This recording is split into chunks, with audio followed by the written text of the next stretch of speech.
Después de muchos años, mucha azúcar en la sangre puede causar problemas en el cuerpo. Puede dañar los ojos, riñones, nervios, piel, corazón y vasos sanguíneos del cuerpo del paciente.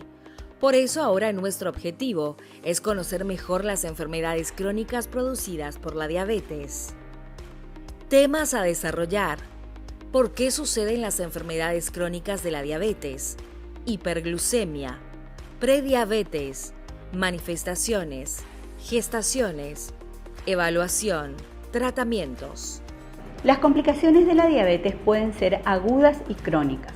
Con respecto a las complicaciones agudas son las conocidas cetoacidosis diabética y descompensación de coma hiperosmolar. ¿Qué es lo importante en estas descompensaciones agudas? Identificar a aquella persona que está entrando en esa situación, porque es una situación grave que necesita un tratamiento rápido, adecuado y oportuno. ¿Cuáles son las manifestaciones de esa hiperglucemia que descompensa?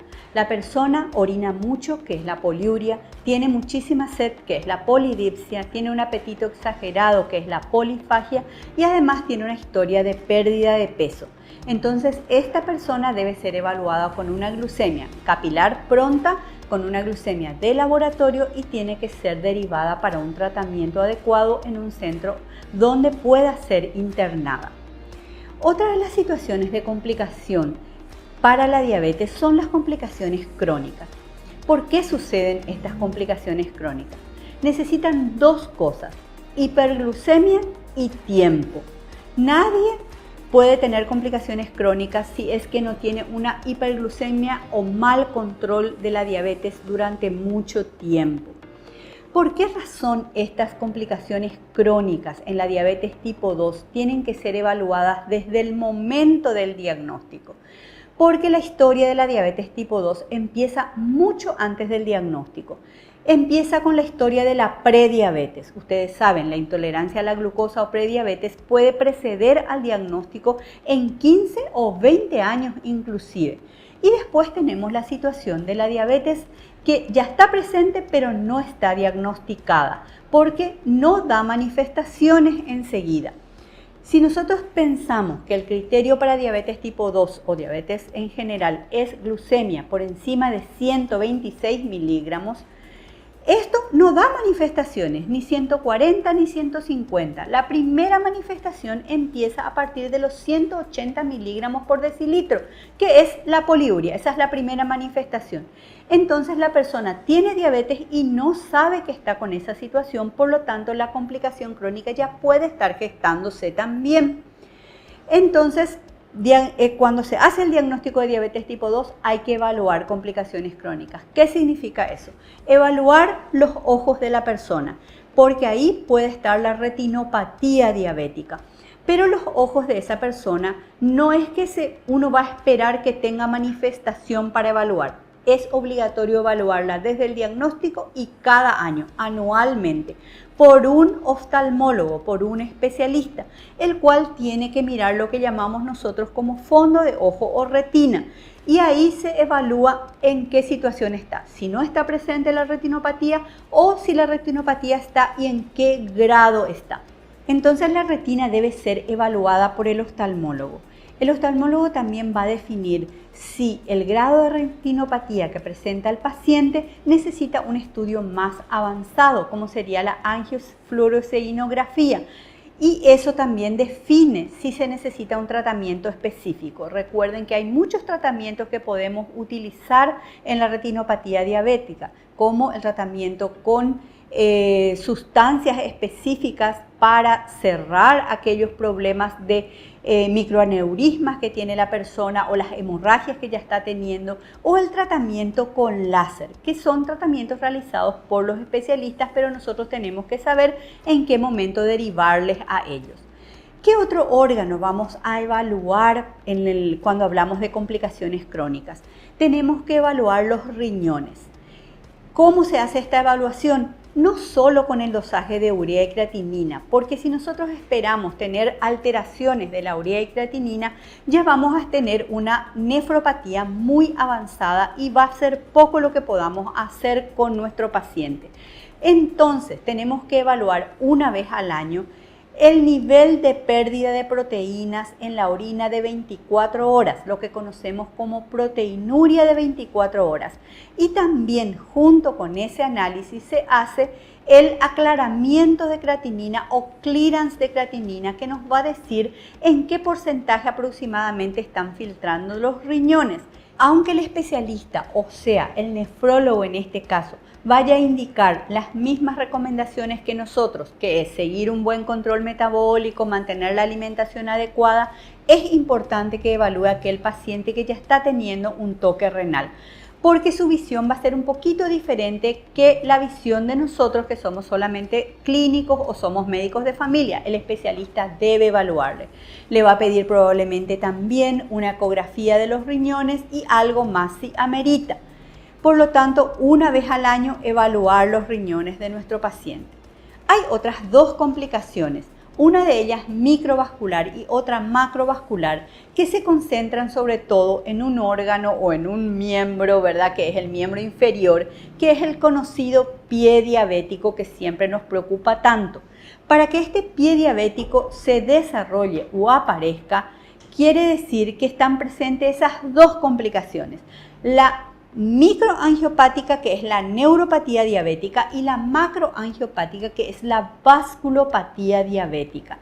Se juntan ambas y tenemos el pie diabético, que podemos definir como aquel pie de la persona con diabetes que presenta cualquier tipo de alteración. ¿Cómo evaluamos ese pie diabético? La evaluación, así en forma práctica, sería primero hacer la inspección. Nosotros miramos los miembros inferiores y los pies de esa persona que tiene diabetes y nos tenemos que fijar en todos los detalles. Nos fijamos entonces cómo está la distribución pilosa, cómo están los músculos, porque muchas veces puede haber atrofia de los músculos interóseos del pie. Tenemos que mirar la coloración de la piel, los cambios de coloración de la piel tanto de miembros como del pie mismo. Si es que existen cosas que nos llamen la atención, como la presencia de callos muy llamativos, muy grandes, que pueden ser luego el lugar de asentamiento de úlceras en ese pie.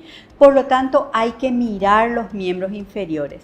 El segundo paso es la palpación. Tenemos que tocar si hay cambios de temperatura, hay aumento del tono muscular o al contrario una disminución del tono muscular.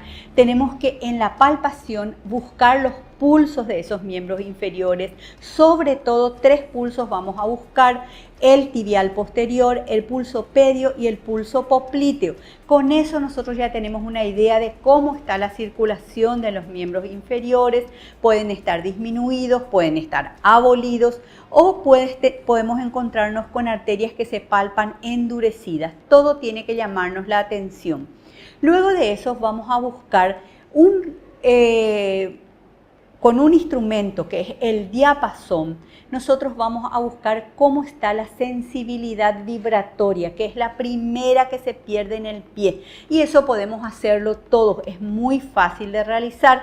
Recuerden que el diapasón tiene su característica de vibrar cuando nosotros lo golpeamos por la palma de la mano.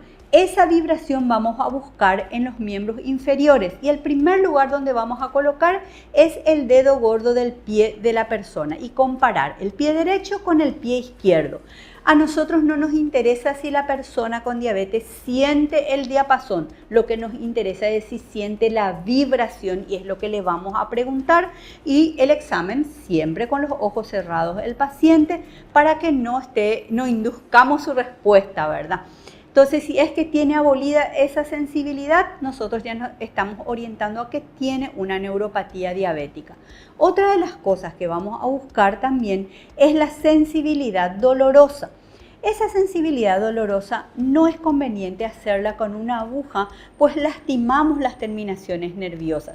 A veces es mejor utilizar la lanceta que todos tenemos en la consulta porque la utilizamos para la glucemia capilar y con esa lanceta buscamos la sensibilidad dolorosa del paciente en la planta de los pies, en el empeine también, y vamos anotando si está presente o no está presente y comparamos los dos lados.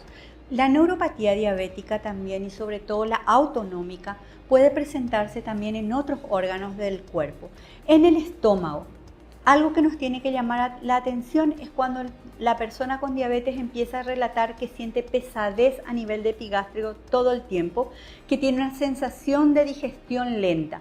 Ahí llama la atención y puede estar con una gastroparesia diabética. El otro órgano son los intestinos, la famosa y conocida diarrea neuropática. ¿Cuáles son las características de la diarrea neuropática? Se presenta generalmente a la noche o al inicio del día. El paciente relata que se va de cuerpo 2-3 veces en forma acelerada, rápida, y después pasa el resto del día. A la noche se vuelve a presentar eso otra vez. ¿Por qué es importante que nosotros nos percatemos de eso? Porque a lo mejor debemos derivar a una evaluación con un especialista cuando el paciente relata estas molestias que está sintiendo. O lo mismo también en el caso del dolor neuropático. El dolor neuropático tiene sus características especiales. Es un dolor que al inicio es nocturno, quemante, fuerte. El paciente no puede ni sentir que las sábanas se le apoyan por los pies. Amanece y el dolor aparentemente desaparece. A la noche vuelve a presentarse, pero con el paso del tiempo este dolor neuropático se hace continuo y el paciente relata: yo lo sentía a la noche, pero ahora ya siento todo el día. Otra situación en la cual tenemos que derivar a una evaluación con especialista. Otra de las cosas muy importantes a controlar en el diabético y que entraría dentro de lo que son las complicaciones macrovasculares son la parte de cardiovascular. La presión arterial del paciente, que debe ser controlada sí o sí en cada consulta, y luego están las complicaciones que pueden presentarse ya en la parte de vasculopatías tipo isquémicas, ya sean a nivel central, a nivel cardiovascular, las vasculopatías periféricas en los miembros inferiores, y no olvidemos la presencia de vasculopatía también en la circulación cerebral. Estas cosas debemos prevenir. Y eso se previene con un buen control metabólico de la glucemia, de la presión arterial, pero sobre todo también de las grasas. Eso forma parte del control cardiovascular. Cómo está el colesterol, cómo están los triglicéridos de nuestros pacientes debe ser evaluado cada 3-4 meses, si es posible, o por lo menos cada 6 meses, y hacer la medicación que corresponde. La dislipidemia, que lo más frecuente es que sea una dislipidemia mixta, es una situación que no se cura. La persona que tiene diabetes no se cura, la persona que tiene hipertensión arterial no se cura, y lo mismo pasa con la persona que tiene dislipidemia. El tratamiento es para toda la vida y esa es la forma de prevenir estas complicaciones que hasta hoy día son la primera causa de mortalidad en nuestro país. En resumen, el paciente debe revisar su nivel de azúcar en sangre diariamente o con más frecuencia. La atención de profesionales médicos es fundamental para los tratamientos. Con exámenes de sangre u otras pruebas, ayudamos al paciente a mantenerlos lejos de las complicaciones crónicas de la diabetes.